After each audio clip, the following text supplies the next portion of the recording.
Salut à tous et toutes, tout le monde. Donc aujourd'hui, je vous fais la vidéo sur mon bilan des 30 packs sur la Force RGT 13600 V3, troisième version de ce petit joujou, ou ce petit bijou. C'est ce qu'on va voir s'il est plus joué qu'autre chose, c'est ce que je vous explique aujourd'hui. Plus un avis assez sérieux, on a sorti le café aujourd'hui, comme les youtubeurs, vous avez vu. Là, on va faire du bon travail, de qualité. Bon, ça va être pour la déco, je le boirai après, hein. Je vais pas vous embêter avec ça. Donc, on va rentrer dans le vif du sujet, puisque voilà, c'est vraiment ce que je pensais. C'est vraiment un super véhicule. Alors, du coup, je vais pas avoir le flash ici. Alors, attendez, on va faire une petite pause. Je vais essayer de mieux vous éclairer ça. Voilà, bon, il y aura un petit peu plus de lumière. Bon, du coup, je vais devoir faire un montage. On a coupé. Donc voilà, déjà on va commencer par... je vais essayer de tout faire détailler, mais pas trop long, histoire de pas trop de perdre de gens en route.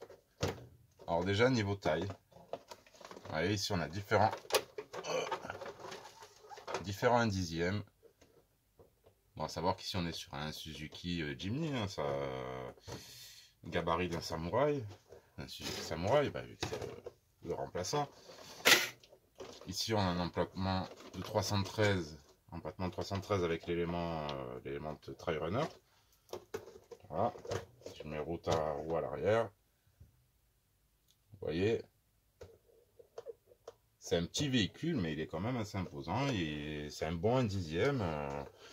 Encore une fois, je vous rappelle le prix, il est dans les 170 €. Je ne le vends pas, je ne suis pas vendeur, mais c'est quand même voilà, un bel engin de premier aspect. Et si on compare aussi un Axial, un Blazer,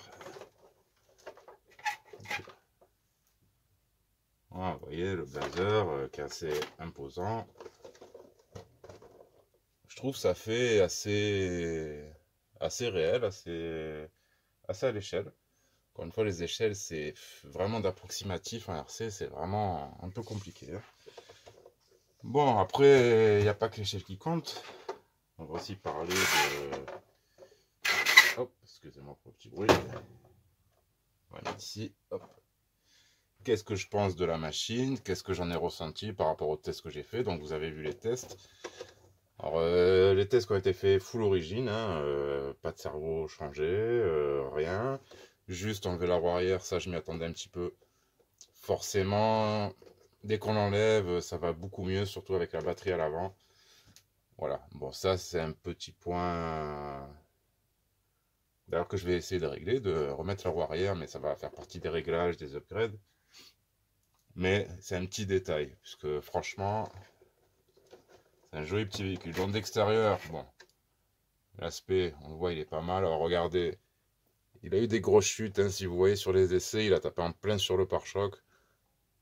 On a des rayures, mais on n'a rien de cassé. Les rétros sont toujours là. Ils se rabattent assez facilement, hein, mais ils sont toujours là. Alors, pareil, je reviens sur l'Axial. Axial qui est neuf, vous voyez, j'ai déjà un rétro de cassé. Ça, c'est juste en le sortant de la boîte. Alors, c'est pas pour dire, mais... Bon, je reviendrai sur Axial, puisqu'il y a vraiment du bon et du très mauvais chez Axial. Ça commence à... Moi, c'est un petit peu me saouler. Alors qu'ici, voilà, c'est ce qu'on s'attendrait d'un petit Axial. Une bonne carrosserie. Bon, on n'a pas les vitres transparentes. Il y a des petits détails de carrosserie, mais dans l'aspect général, la carrosserie est très bien. Tous les éléments bien tenus. Même les autocollants. Petit inconvénient en question de carrosserie que je trouve, c'est... Voilà, vous le voyez comme ça. C'est quand on se retourne vraiment... On est tellement à l'équerre que vous avez beau tourner les roues, vous ne redresserez pas le véhicule. Alors que sur certains, on va pas dire c'est magique, mais vous tournez les roues, vous accélérez, le véhicule se remet droit. Lui, ça sera pas le cas, vous avez plus rayé qu'autre chose. Bon, les rayures, il en a, mais il a bien résisté, hein, là où il a plus pris, vous voyez, c'est sur le capot avant. mais c'est des rayures, hein, logique quand ça tombe dans des caillasses, sur du béton, enfin, bref. Question carrosserie, moi je dirais rien à dire. Voilà, il est dans le bon tarif, c'est vraiment un super engin. À l'avant, donc petite rectification par rapport à l'unboxing. La cocotte ici est en plastique. Alors celle-là, la cocotte, elle se ronge. Bon, le chrome il part assez vite et elle se ronge un peu. Vous voyez, si on a vraiment les frottements sous le dessous du pont. Bon, comme faut dire, bilan 30 packs. On va parler en crawler, on va parler en heure. J'ai dit 30 packs, puisqu'on va compter 20 minutes un pack. Là, il a 6 heures de roulage, 6-7 heures de roulage. Assez intensif, puisque je suis parti dans l'optique de le tester. Mais voilà, bon. Ça, c'est un petit peu pour faire la référence au pack. Voilà, on va plutôt dire 6 heures de roulage. On peut pas compter ça en sortie non plus. C'est vraiment en heure. Et puis après, ça se compte plus, quoi. Hein.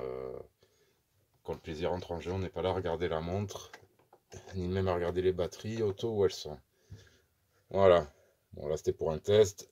Donc, j'ai quand même fait en sorte de bien vous le tester, puisque je vous l'ai présenté. Je me suis avancé quant à ses capacités. Et franchement, j'en suis pas déçu.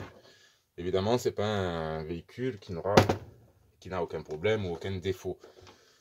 Bon, sur le cerveau de direction, comme je vous ai dit, on est à 6 kg. L'engin est un peu léger, donc ça va, ça le fait.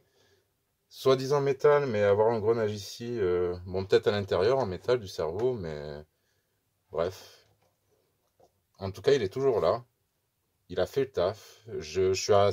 Bon, j'ai réussi à lui trouver ses limites. Hein. 6 kg, on les trouve assez vite dans la roche. C'est un peu de mal, mais il a tenu. Il a tenu. Il a même pas lâché. À un moment, j'ai même décranté le cerveau. J'ai réussi à le décranter. Alors, chose qu'il ne faut pas faire. Hein. Je vous dis ce que j'ai fait, mais il ne faut pas le faire. Étant allumé, j'ai reclaqué les dents pour remettre droit. Mais voilà, ça n'a pas grillé le cerveau et il fonctionne toujours. Bon, là, évidemment, il y a du jeu, mais le cerveau est toujours en place. Bon, ça va être remplacé, ça fera partie des upgrades. Comme tous les scales, hein, tous les couleurs, tout ce qu'on vous vend à RTR, de toute façon. Voilà, le cerveau, on y passe. Alors, sur le dessous, petit inconvénient mineur, on va dire. Vous voyez l'angle de l'arbre de transmission. En fait, on dépasse, je sais pas si vous le verrez bien, on dépasse des tirants. Donc ça, on se le chope vachement souvent, mais ça ne nous arrête pas. C'est une pièce qui va s'user, mais évidemment, ils l'ont prévu en métal jusqu'ici. Vous voyez, comme sur les anciens, c'est en métal, donc ça encaisse assez bien. Donc le dessous, bon, oui, c'est rayé, mais c'est assez correct. Qualité des plastiques, vraiment pas trop mauvaise. Après, voilà, je peux pas vous faire de zoom de ouf non plus. Après, il a fait de la roche, il a fait du chemin, c'est-à-dire, enfin, de la balade en chemin. C'est-à-dire, on le fait rouler, on est presque amigas, pas tout à fait, mais on fait du roulage et on le laisse rouler. Il se débrouille super bien. Il accroche pas tant que ça, même moins que certains qui ont des plus grosses roues. Je trouve que les ponts sont assez bien étudiés, assez jolis. Ça se passe super bien, autant en crawler qu'en balade, qu'en scale. Franchement, il a des bonnes capacités. Et avec ce petit moteur, on retrouve ce petit punch qui est assez sympathique. Ça fait vraiment, ben, vous voyez, lui, quand vous le conduisez, vous avez l'impression, enfin, l'axial, c'est comme si vous avez un gros V8 avec du couple. Là, c'est comme si vous avez un petit moteur essence 4 cylindres vachement nerveux et vous y allez, quoi. Ben, voilà, la sensation de conduite, elle est là. Donc, tout s'est très bien passé. Les pneus, ils accrochent vraiment pas mal. C'est vraiment des bons pneus. Après, ben, du roulage et un petit bain au WD-40. De temps en temps, c'est comme ça que je traite un peu mes pneus. Mais surtout, le roulage, ça lui a fait aussi du bien. Alors, quand vous prenez une machine, laissez-lui le temps de se faire, de rouler. Ça, j'ai remarqué au début, je voyais des pneus, je me disais, ah, ceux-là, ça va pas, ils sont durs. Mais en fait, en roulant, la mousse, ça s'assouplit. Le pneu aussi, et comme des vrais pneus, quoi, il faut rouler un peu et le pneu prendra sa place. Voilà, donc les pneus, franchement, très bons, je vais les garder. Évidemment, les gens doivent être changés, je vous expliquerai après. Mais les pneus, je les garde, puisque c'est vraiment pas mal. C'est un look trail, hein, c'est pas vraiment avec des gros crampons, tout ce qu'on veut, mais ça accroche pas mal du tout sur le rocher, c'est sympa, et c'est dans le style du véhicule, hein. Voilà. Alors je vous dis, bon, véhicule RTR, je n'ai rien touché, mis à part à l'intérieur. Pareil, je n'ai pas parlé en unboxing. Ce qui est pas trop mal, c'est qu'on a tout des tas de petits clips pour accrocher les câbles des LED. Mais d'origine, vous ne pourrez pas le lever plus que ça. Donc pour accéder à la batterie, ça va être compliqué. Du coup, j'ai dû rallonger les fils de LED. Et vu que ça traîne un petit peu là, j'ai rajouté un petit bout de Lexan. Enfin, de Lexan, je dis un peu, de plastique, un petit cache. Histoire que les fils n'aillent pas se trimballer là-dessous. Mais ça va. Petit inconvénient du modèle, on ne peut pas lui en vouloir pareil, encore une fois, par rapport à son prix. On n'a pas de garde-boue, on n'a pas si, donc l'intérieur il prend vachement. Vous voyez là, j'ai du pollen de partout. Il y a eu du vent, il y a eu du pollen. Bon, ça fait. C'est un peu la catastrophe. Il y en a partout. Un petit coup de pinceau, ça partira. Voilà. Premier problème rencontré. Encore un problème. Vous voyez, si on a des amortisseurs plastiques avec une bague de précontrainte, c'est-à-dire vous tournez votre bague en plastique, ça va vous contraindre l'amortisseur. Ça, bon, vous jouez sur la précontrainte. Cette bague-là, si vous la réglez, normalement, bon, moi à l'avant, c'est réglé à un demi-centimètre du haut. Mais j'ai eu un problème, c'est que cet amortisseur, il n'arrêtait pas de se dérégler. Donc de durcir le ressort ou inversement. Et ça fait qu'en roulant, ça vous gêne dans vos réglages, quoi. Alors peut-être mettre un petit peu de frein filet bleu dans le filet, histoire, une fois qu'on a trouvé le bon réglage, histoire de le mettre bien. Voilà. Sinon, les amortisseurs en eux-mêmes, ils ont très bien fonctionné. Il y a juste cette histoire de petit réglage qui m'a... Voilà, c'est un petit peu gênant. Je vous dis, quand on roule, on se retrouve avec un amortisseur vachement dur à l'avant, donc ça réagit pas du tout pareil. Mais c'est vraiment un petit défaut. Là, du coup, je vous dis, je les ai mis en haut pour les bloquer en attendant de trouver une bonne solution. C'est pas la meilleure non plus, puisque du coup, voilà, il est de suite à rabaisser à l'avant. Mais ça fonctionne bien. Franchement, question amortisseur, parfait. Après, question, comment dire, assemblage. J'ai trouvé que c'était assez bien monté, nickel. Tout vérifié, tout était serré. Bon, évidemment, comme vous l'avez vu à l'unboxing, fil moteur qui était dessoudé, ça arrive. Sinon, tout le reste, impeccable. Graissé dans le point avant, bon, avec les diffs ou les spoules en métal. Hein, ça, c'est bien vérifié, c'est bien en métal à l'intérieur. Graissé à l'arrière, mais...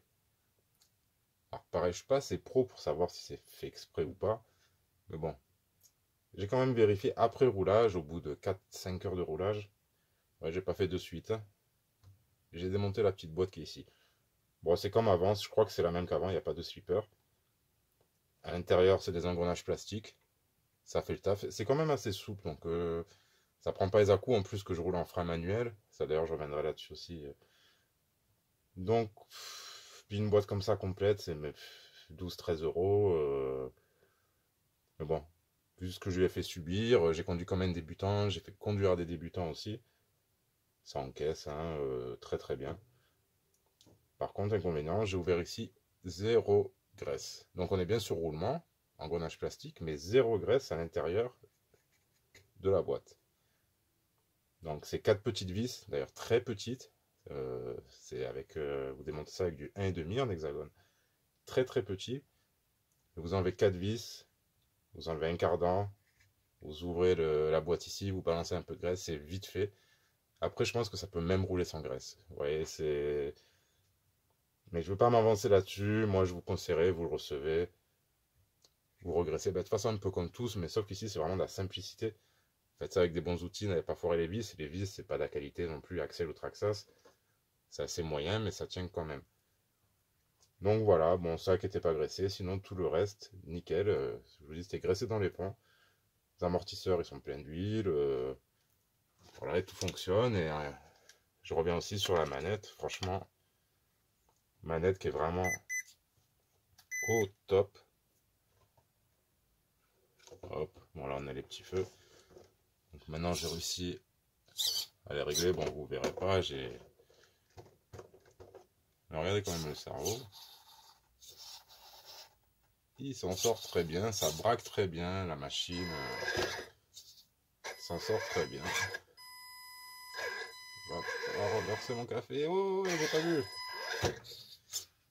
Non, alors tout ça pour dire, franchement, top. La manette, oui, je reviens dessus. Bon, pour la batterie, on change pas ça tout le temps, mais mode lipo NIMH à la manette, drag brake à la manette, donc frein automatique à la manette, vous pouvez choisir 50, 75, 100% ou 0. C'est un frein manuel comme je conduis moi, mais c'est vraiment top de l'avoir à la manette, quoi.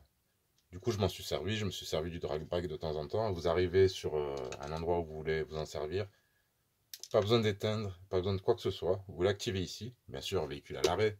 Ouais, vous êtes comme ça. Vous mettez votre drag brake, c'est le numéro 3 et numéro 4. Selon comment vous mettez la position, il m'a fait peur. Ah, vous voyez.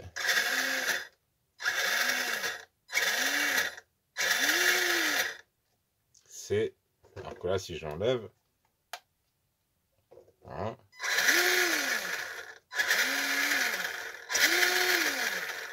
C'est génial d'avoir ça à la manette. Alors là, franchement, on fait ce qu'on veut. Alors ce petit variateur, franchement, il devrait le faire en un peu plus puissant, en un peu plus gros. Mais déjà là, c'est vraiment pas mal. Alors oui, d'un côté, il fait tout en un. Le variateur, récepteur, contrôle des LED. Mais avec la manette, c'est super bien foutu. Et ben, on aimerait bien avoir des variateurs comme ça, avec des manettes comme ça. Après avoir le prix d'ensemble, mais je pense que le variateur, il dépassera pas les 25 euros et ça serait un bon prix quand même, quoi. Parce que je vous dis, il contrôle les LED, variateur plus récepteur. Un bec de 6 volts, 3 ampères. Franchement, on est vraiment bien. Il prend 2 ou 3 S. Ouais. Après, le fait d'avoir tous les branchements ici, les ouvertures, il faudrait quand même pouvoir trouver un boîtier pour ceux qui veulent faire. Je pense qu'il est waterproof, hein, c'est écrit waterproof. Mais quand vous avez de l'eau qui rentre là-dedans ou des cochonneries, même la poussière, ça m'inquiète un peu, ça finira par vous détraquer l'électronique. Alors vous mettez dans une boîte étanche, peut-être ventilée, je sais pas comment vous dire. Ou bien vous faites confiance au waterproof, mais n'allez pas dans l'eau non plus. Même en Skullcrawler, l'eau, on s'arrête. Vous voyez, en dessous du niveau d'avis. Au niveau d'avis, vous commencez à avoir de l'eau qui rentre dans les ponts. Donc l'entretien commence à être conséquent, les dégâts aussi. Si après vous dépassez marchepied, vous allez mettre tout, voire le moteur et tout dans l'eau, là, à vos risques et périls, ça tient ce que ça tient, mais ça n'aura pas la même longévité. Ça, c'est sûr. Donc franchement, très satisfait, il braque très bien. Je vous le montre. Encore une fois, j'ai rien à vendre, c'est vraiment pour vous. Voilà, pour ceux qui veulent rentrer dans le Skullcrawler, en avoir un deuxième, ou qui se demandent qu'est-ce que vous RGT, eh ben, ça vaut beaucoup plus que son prix. Je reviens encore une fois sur le Funtech. Hein. Vous comparez ça à un CR12, mais c'est une 2 chevaux, une Ferrari, sauf que vous avez la 2 chevaux au prix de la Ferrari. Et la Ferrari, c'est celui-ci, même s'il est bleu, le Funtech, ça reste, encore je préfère une 2 chevaux, quoi, mais c'est incroyable quand vous vendez ça 170 euros. Alors vous pouvez avoir ça, c'est un petit axial, avec des qualités même meilleures qu'un axial par moment, un peu moins bien question de bruit, vous voyez, ce bruit, mais encore on s'y fait, finalement, c'est pas si désagréable que ça. Je m'y suis fait. Par contre, les axiales et les éléments, ils sont vraiment silencieux. Et c'est vrai que c'est super, super agréable. Mais celui-ci, au top. Petit inconvénient aussi, on va bien encore lui en trouver un avant d'arrêter. Hein. À moins que je ne l'ai pas trouvé. Mais à la manette, on n'a pas de bridage des gaz. Alors ça, c'est dommage pour les débutants. Même quand on veut le prêter, qu'on veut brider un peu la machine, c'est vraiment tout ce qui manque là-dessus. Ah ouais, d'accord, ouais. On en apprend tous les jours. Et pour le drag brake, en fait, Quand vous regardez, vous avez toutes les positions qui sont indiquées dans la manette. Donc même pas besoin d'avoir le mode d'emploi. Je viens de le voir, comme quoi on en découvre. Mais apparemment, c'est sûr, il n'y aura pas... J'ai quand même vérifié dans la notice, mais il n'y aura pas de bridage des gaz. Et ça, c'est dommage. Si on n'avait plus le bridage à 50%, on prête, on prête un petit facilement. Là, faut savoir, ça part quand même. Vous voyez, assez vite. En marche avant, en marche arrière. Le petit vous le prend, il vous l'envoie dans le mur. Malgré qu'il va encaisser, c'est pas, il va pas trop aimer, comme tous. Mais vu les chutes qu'il a fait, vu ce que je lui ai fait subir, même si vous avez vu que des petits bouts de petits tests, vous avez vu où j'ai roulé un petit peu sur du soft, un peu sur de la pierre, sur du goudron, un peu de partout. Donc c'est ce que vous avez vu. Moi j'en ai fait quand même beaucoup plus derrière. Je vous dis, il y a entre 6 et 7 heures de roulage. De test, vraiment de test, puisque pareil, comme je vous dis, il y a des moments où j'ai conduit comme un débutant. J'ai fait exprès d'avoir une... Enfin, exprès. C'est compliqué, parce que quand on a l'habitude, vous voyez, le doigté sur la manette,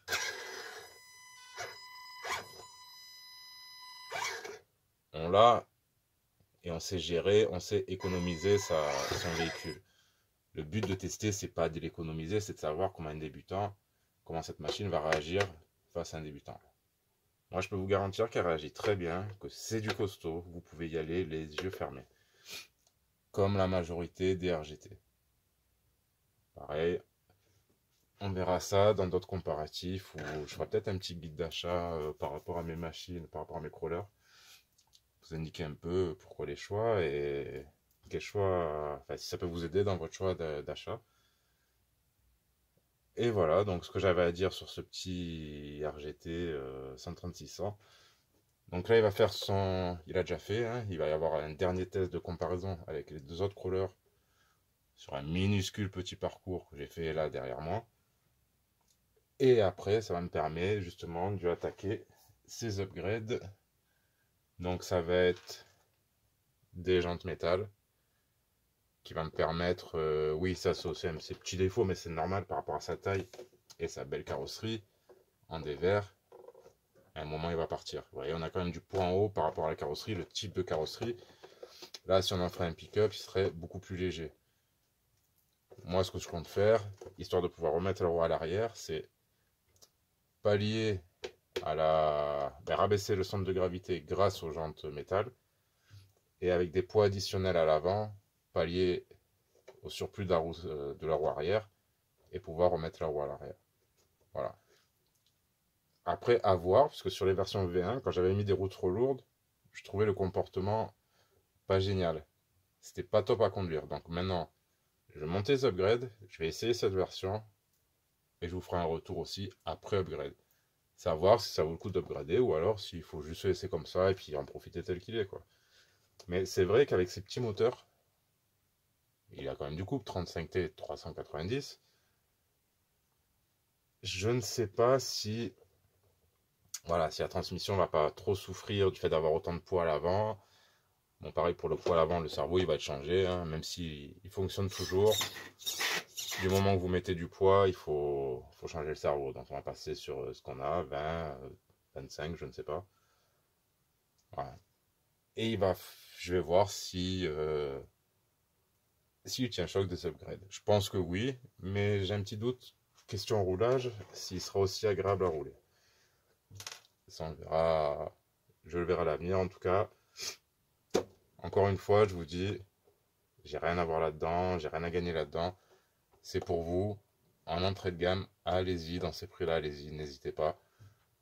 Et il n'est pas encore sorti en France, c'est vraiment dommage, quoi. Mais les revendeurs, sortez-nous ça, vendez-nous ça, c'est un prix correct. À savoir que même quand vous achetez ça, 170, 180 euros sur AliExpress, c'est déjà des prix où les vendeurs d'AliExpress font déjà pas mal d'argent. Ils se payent la livraison et tout. Un vendeur, une boutique qui va en acheter 500 ou un millier, il va payer ça une misère. Donc on pourrait avoir les mêmes prix en France. Bon, je vais pas leur expliquer leur métier, hein. Chacun son métier. Moi, c'est pas ça. Moi, ici, c'est une petite passion. Mais je vous dis, n'hésitez pas. Voilà. ce petit RGT, vraiment, il est sympa, il est joli, il est efficace. Vous pouvez vous en servir tel quel. Voilà, moi je vous dis, c'est la bonne petite affaire pour une entrée de gamme. Pas trop cher. Et vous verrez que face aux autres couleurs, il s'en sort très très très très bien. Et ceux qui l'ont, j'ai déjà des retours. Bon, il y en a qui ont déjà cramé le cerveau. Ou alors, je sais pas, peut-être qu'ils n'ont pas fait attention, mais ils en sont déjà contents. C'est vraiment une bonne petite machine.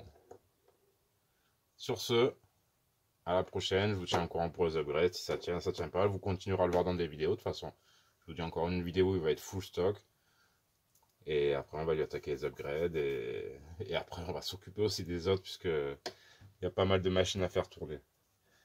Merci de m'avoir suivi. À très bientôt. Tchuss.